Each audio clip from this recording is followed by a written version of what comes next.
오늘 예수님은 제자들을 이끌어 빌립보 가이사랴로 가십니다. 오늘 말씀을 다른 장소에서도 하실 수 있었음에도 제자들을 특별히 이곳으로 데려가신 데는 이유가 있습니다. 이 장소가 오늘 예수님께서 선포하시는 말씀과 극명한 대조를 이루기 때문입니다. 장소의 이름이 하필 빌립보 가이사랴입니다. 우리가 오후 예배 때 보고 있는 그 빌립보와 헷갈리기 시작합니다. 우리가 오후 예배 때 보는 빌립보서 할 때 그 빌립보는 저쪽 유럽에 있는 도시의 이름입니다. 그리스 북쪽 마게도니아 지방에 있습니다. 바울이 2차 선교 여행에서 처음으로 도착한 도시이며 리디아를 만난 곳이기도 합니다.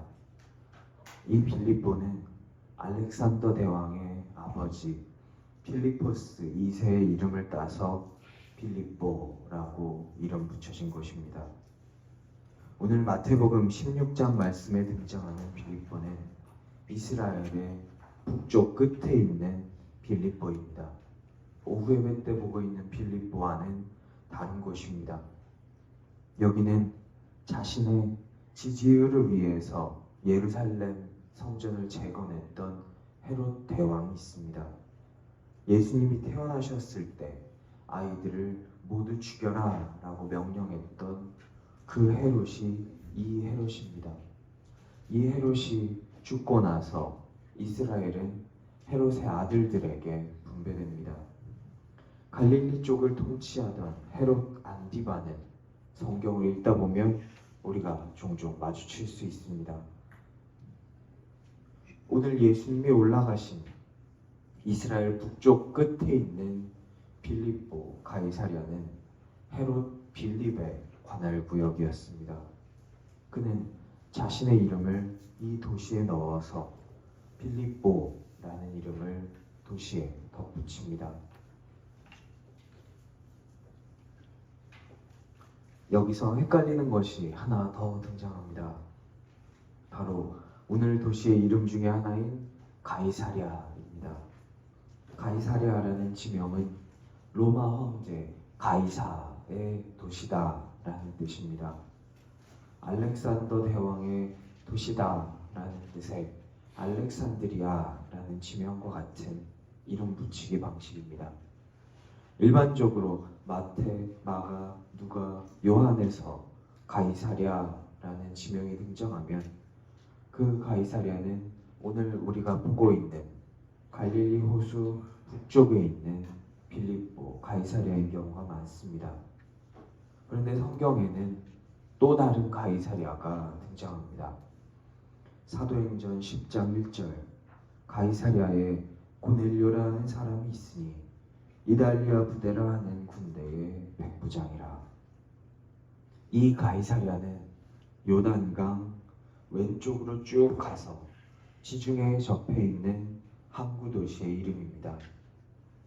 방금 읽은 사도행전 10장 말씀에서처럼 베드로가 백부장 고넬료의 집에 세례를 베푼 곳이기도 합니다.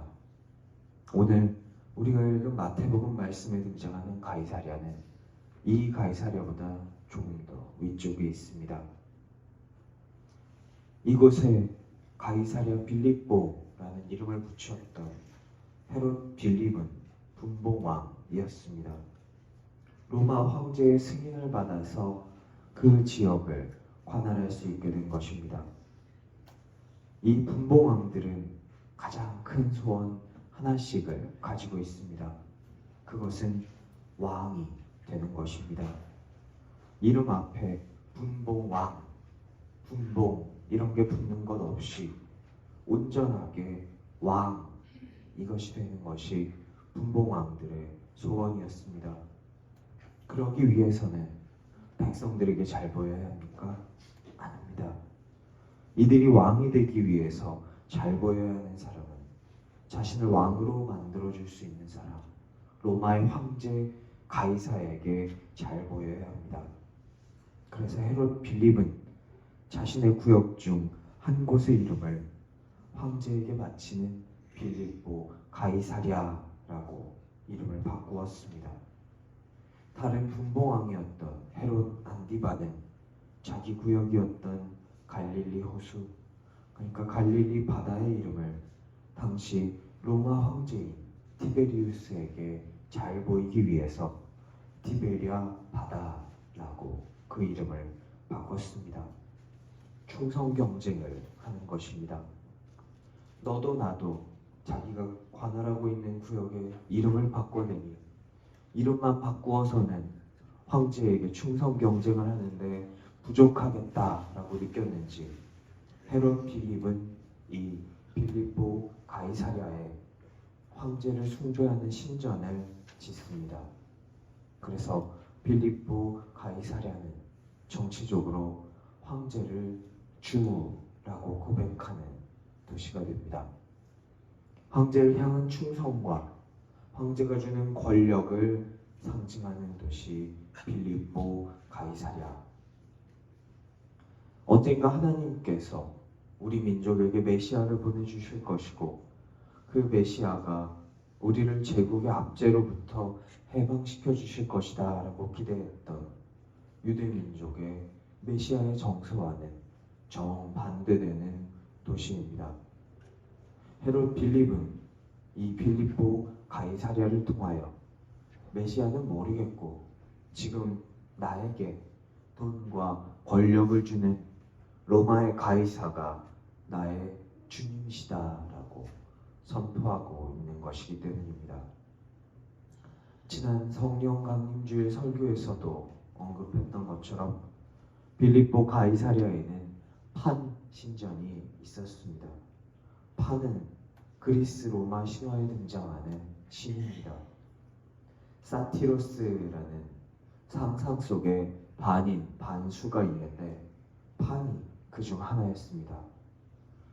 몸의 아래에는 사냥이나 염소고 몸의 윗부분은 사람입니다. 그래서 판을 본 그리스 로마의 다른 신들이 너는 참 재미있는 것들을 모두 가졌구나 라고 해서 모든 이름이라는 뜻의 판을 그의 이름으로 주었습니다. 그래서 우리가 아는 판도라의 상자 이야기에 나오는 판도라, 이 이름은 모든 선물을 받은 자라는 뜻입니다. 그리고 로마의 성지 순례를 가게 되면 방문하는 판테온, 모든 신들의 집단, 모든 신들의 신전이라는 뜻을 가진 건물. 그리고 우리가 아는 팬데믹, 모든 곳에 유행하는 대역병이라는 뜻의 이 판이 들어가는 단어의 어원이 지금 등장하는 그리스 신화의 판입니다. 이 판은 농사와 목축과 풍요의 신입니다. 빌립보 가이사랴의 옛 이름이 바니아스입니다. 어원을 살펴보면 판이아스, 판 숭배를 하는 것에서 빌립보 가이사랴의 옛 지명이 유래되었습니다. 빌립보 가이사랴는 풍요의 신을 숭배하던 그 이방신의 신전이 있던 곳에 황제 숭배와 황제의 돈과 권력의 숭배가 결합된 도시입니다. 오늘 예수님은 하필 그런 곳으로 제자들을 이끌고 가십니다. 그리고 그곳에서 물으십니다. 사람들은 나를 누구라 하느냐? 이방 신들이 가득한 곳에서 제자들에게 물으십니다. 거기에 대한 사람들의 대답은 다양합니다. 14절, 이르되 더러는 세례 요한, 더러는 엘리야, 어떤 이는 예레미야나 선지자 중에 하나라 하나이다. 회개하라, 천국이 가까웠느니라 외치던 세례 요한, 하늘에서 불을 내리고 가뭄을 그치게 했던 엘리야, 눈물로써 회개를 촉구하던 예레미야. 그 선지자들이 지금 다시 돌아왔다라고 많은 사람들은 생각하고 있었습니다. 여기 언급된 이 세 명의 사람들은 모두 한 가지 공통점을 가지고 있었습니다. 요한, 엘리야, 예레미야 모두 이 시점에서 죽은 사람들이라는 것입니다. 세례 요한은 14장에서 헤롯 안티바에 의해 목이 잘려서 죽습니다. 예수님은 제자들에게 한 번 더 이어서 물어보십니다. 그렇다면 너희는 나를 누구라 하느냐? 성령에 힘입어서 베드로가 대답합니다. 주는 그리스도시요 살아계신 하나님의 아들이시니이다. 황제를 주라고 선포하는 도시의 한복판에서 황제가 주가 아니라 예수님께서 주님이시다 고백합니다. 앞으로 올 메시아는 누군지 모르겠고 나의 관심 바뀌고 당장 나에게 돈과 권력을 주는 황제가 최고다 라면서 그 황제의 이름으로 외치는 도시 한복판에서 바로 당신이 하나님께서 약속하신 분, 바로 그분 메시아 그리스도다라고 고백합니다. 사람들은 모두 죽은 자 가운데서 이분이 누구신지 찾고 있는데 성령님께서 말씀해 주십니다. 살아계신, 이미 죽은 선지자가 아니라 살아계신 하나님의 아들, 비록 지금은 아무것도 바뀌지 않는 것처럼 보이지만 우리를 내버려 두지 않으시고 역사하고 계시는 살아계신 하나님, 그 살아계신 하나님의 아들, 이분이 메시아이고 이분이 왕이시라고 세상의 모든 방향을 거슬러서 오늘 선포되고 있습니다. 이방의 신인 판, 제국의 권력인 가이사, 인간 왕의 이름인 빌립보, 이 세 가지가 겹쳐진 이곳에서 그것이 진리가 아니다. 그것들은 다 틀렸다. 바로 이것이 진짜 진리이다 말씀하고 계십니다.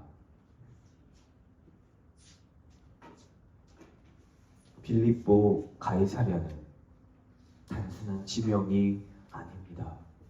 이것은 상황입니다. 우리는 오늘 빌립보 가이사랴에 서 있습니다.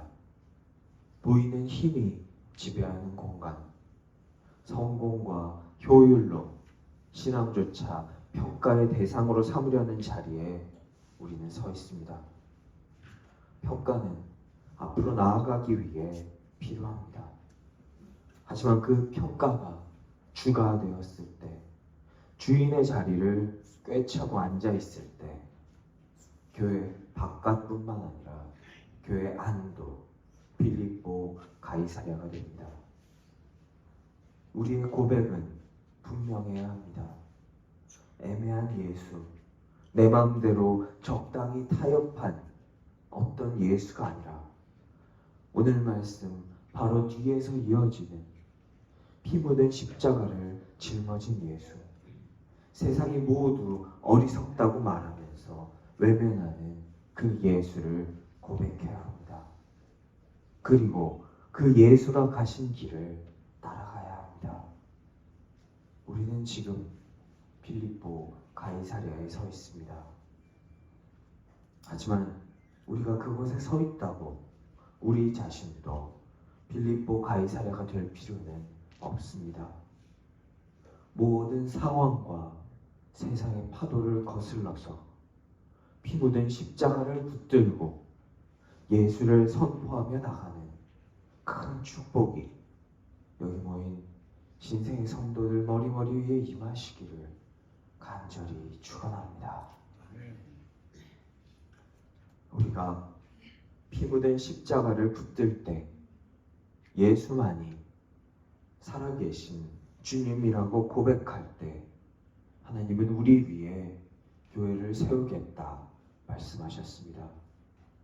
이 교회는 음부의 권세가 이기지 못한다 말씀하셨습니다. 여기서 음부를 가리키는 단어로 사용된 헬라어는 하데스입니다. 그리스 로마 신화를 안다면 익숙한 단어입니다.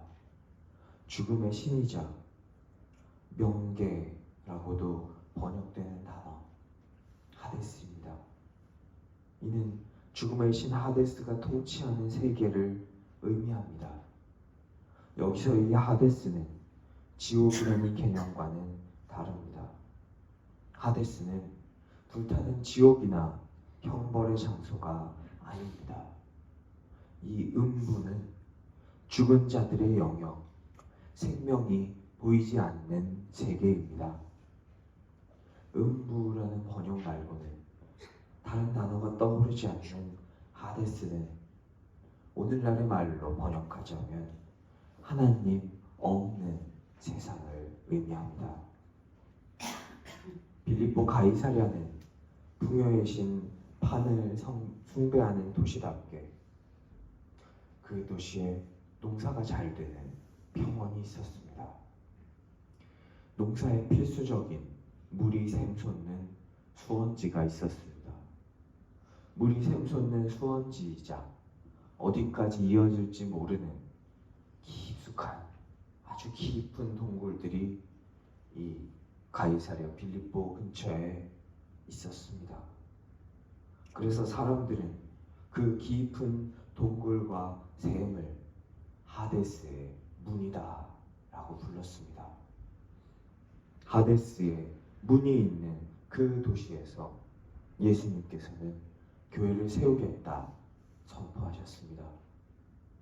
그 교회는 음부의 권세, 하데스의 문, 빌립보 가이사랴에 수만이 존재했던 그곳의 권세가 이기지 못할 것이다 선포하셨습니다. 이 말씀은 어떤 의미입니까? 우리가 교회가 되었을 때 우리가 함께 교회로 예수의 십자가를 붙들고 바로 섰을 때 그 교회는 하나님이 없는 세상, 음부의 문, 하데스가 이기지 못한다는 의미입니다. 우리가 피 묻은 십자가를 붙들 때 세상에 아무리 많은 음부의 문이 있다 할지라도 세상은 판의 풍요와 로마 황제의 권력과 돈을 숭배한다 할지라도 우리가 십자가를 붙들고 나아갈 때 하나님 없는 세상이 교회를 집어삼키지 못할 것이다.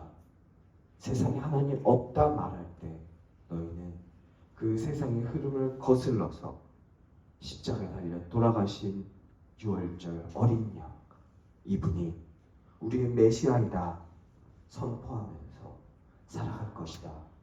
예수님께서 말씀하고 계십니다.